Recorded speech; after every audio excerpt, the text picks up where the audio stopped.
On n'a pas conscience, messieurs, à quel point on a besoin de notre femme. À quel point un homme, un célibataire, il ne peut pas rester célibataire tranquille. Et à quel point un homme qui est marié, il ne peut pas rester marié sans avoir shalom bayit, sans avoir l'importance de ce que c'est sa femme. Rabbi Nachman de Breslev, lorsqu'il s'est marié, vous savez à quel âge il s'est marié? Il s'est marié à 13 ans. C'était la mode à l'époque en Europe de l'Est de se marier à 13 ans, bar mitzvah, mariage. Yetzirara, KO. À ce niveau-là, tu le monopolises tout de suite. Baruch Hashem, c'était Tzadikim, Rabbi Nathan aussi. Il s'est marié avec sa femme, Sachia. Et malheureusement, sa femme elle est tombée très jeune, malade, gravement malade. Et elle est morte très très jeune, sa femme, Rabbi Nachman. Sa première femme, il s'est remarié après. Avant qu'elle meure, lorsqu'elle était agonisante, sa femme, Rabbi Nachman, il a poussé un soupir. Il a poussé un soupir de Gdoucha. Et il a dit, oi, même si ma femme, elle pouvait rester, même si elle est malade, vivante, même si je ne peux pas profiter d'elle vraiment, mais qu'elle resterait rien que sur un lit, vivante, alors ça aurait été bien pour moi. Parce que maintenant qu'elle va partir, je vais perdre la moitié de mon âme. Ça veut dire quoi? Rabbi Nachman, il a voulu nous donner un message. Rabbi Nachman, il avait conscience à son niveau que sa femme, sa première femme, qui s'en va, chas v'shalom, qui se sépare de lui, il perd quoi? La moitié de sa neshama. Tu n'as pas la moitié de ta neshama si tu n'es pas marié. Et si tu es marié et que tu n'as pas shalom bayit, tu perds la moitié de ton potentiel divin, la moitié de ton être. Tu l'as pas. Et ça, chacun il doit prendre conscience, se sensibiliser. Un homme avec sa femme, que sans sa femme, il peut rien. Sans sa femme, tu ne peux pas. Sans ta femme, tu n'es pas la moitié d'un être, tu es la moitié d'une âme. Tu es la moitié d'une âme. Et j'ai entendu que le Harizal dit qu'un homme, lorsqu'il va se réveiller le Olam Haba, il va se réveiller avec sa première femme. Je ne sais pas si vous imaginez.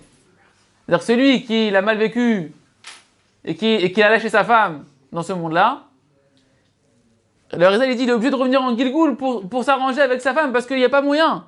Ta femme, ta première femme avec qui tu t'es marié, avec qui tu es passé sous la choupa, c'est avec elle que tu fais un. Ta femme, c'est avec elle que tu fais un. Ta première femme, il n'y a que avec elle que tu peux faire un. Et le Harizal, il dit un homme qui a divorcé, il est obligé de revenir en Gilgoul, dans une autre vie, dans un autre système, etc., pour retrouver le shalom bayit avec sa femme, parce que c'est avec elle qu'il doit se relever à la fin des temps. Donc, il vaut mieux essayer de s'arranger.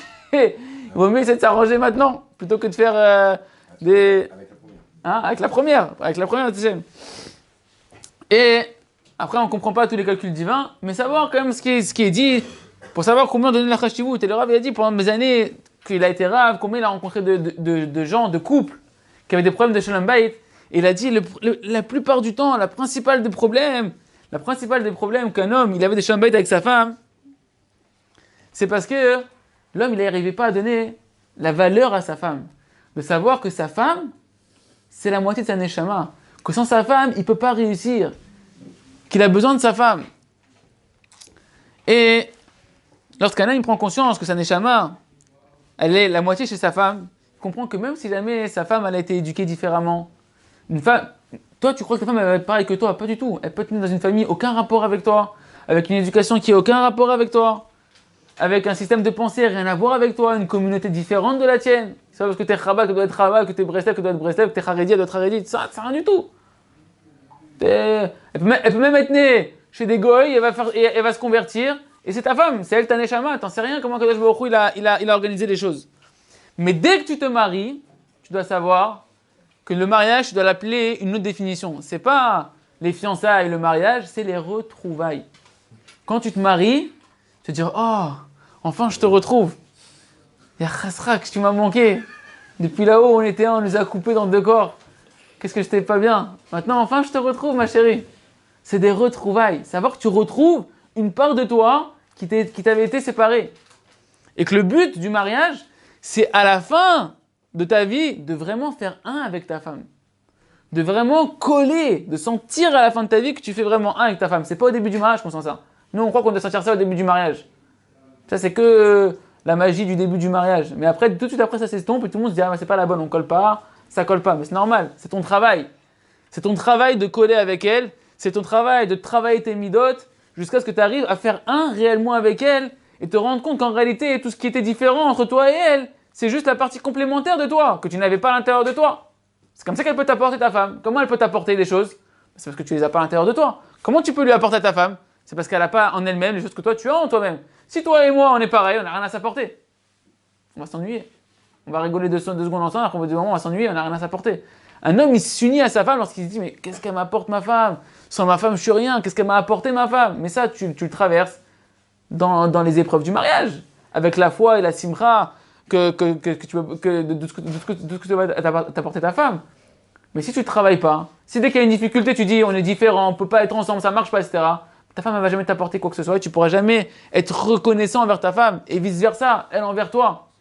Mais lorsque ta femme est différente de toi et que ta femme elle va t'apporter des choses que tu n'avais pas à l'intérieur de toi, qu'elle va te faire travailler sur des choses en toi et que toi tu vas apporter à ta femme, il y a une reconnaissance, une unité qui se forme entre les deux. Et ma mâche, les 2 pieds, ça commence à faire un. Et à la fin, tu vois les gens qui ont tenu coup dans le mariage. Moi, j'ai l'image de mes grands-parents. Quand je vois mes grands-parents, je me dis, mais c'est magnifique, on dirait Walt Disney. Ils ont 80 ans, on dirait Walt Disney. Ils ne peuvent pas vivre l'un sans l'autre, ils ne peuvent pas bouger l'un sans l'autre.